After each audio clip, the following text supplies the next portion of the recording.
So I'm headed over to T200 Attachments. They're about an hour from me. I don't know how this is going to go. I would assume pretty smooth. Seen a listing on Facebook advertising new attachments for kind of cheap, so I'm not looking to spend $2,000–3,000 on a bucket. This is just something that's going to work for me temporarily. So I've got a 72-inch tooth bucket that I've ordered and a stump bucket with a grapple on it. So headed over to pick those up now, and we'll see how they look when we get there.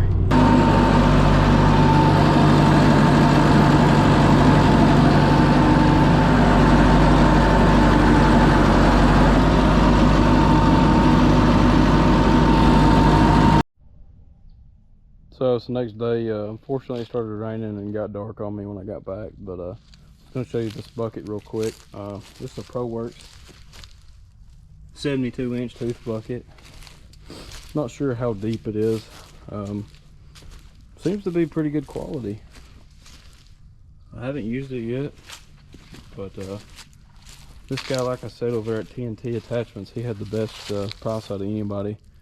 So do your research if you're buying attachments. Don't just run out and buy something, because usually there's somebody out there that has a really good deal. This bucket was $300 to $400 cheaper than everybody else. So here's the stump buster, or the stump bucket with a grapple attachment on it. I don't have it hooked up right now. I don't want to move around with the skid too much because it's pretty damp outside. I don't want to tear up the grass too much, but I did hook it up last night and test the grapple out, and the grapple did function pretty well. I don't know, most of the stump buckets you see, they're kind of narrow.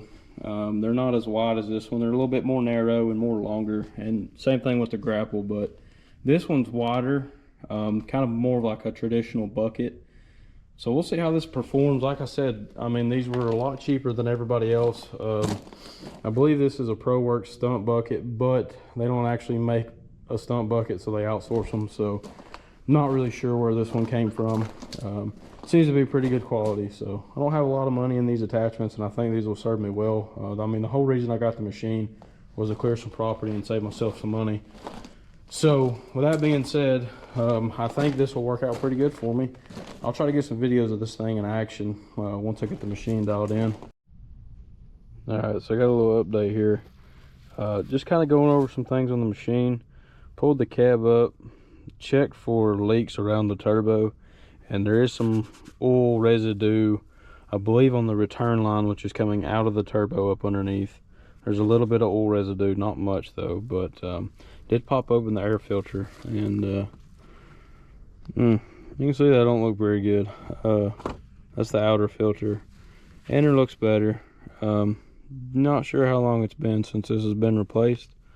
One thing I do notice is that the housing looks like it has some type of, maybe that was oil sitting there at one point. I'm not exactly sure.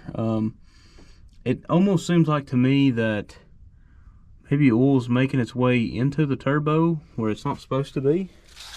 Maybe it could be an indicator of why we're getting black smoke so much. So to me it seems that, I'm not exactly sure if we got a fuel problem or not. So if anybody's got any kind of recommendations on that, for the time being I'm just gonna put this back together until my kit comes in the mail. But I would like to know if this would be symptoms of oil making its way into the turbo.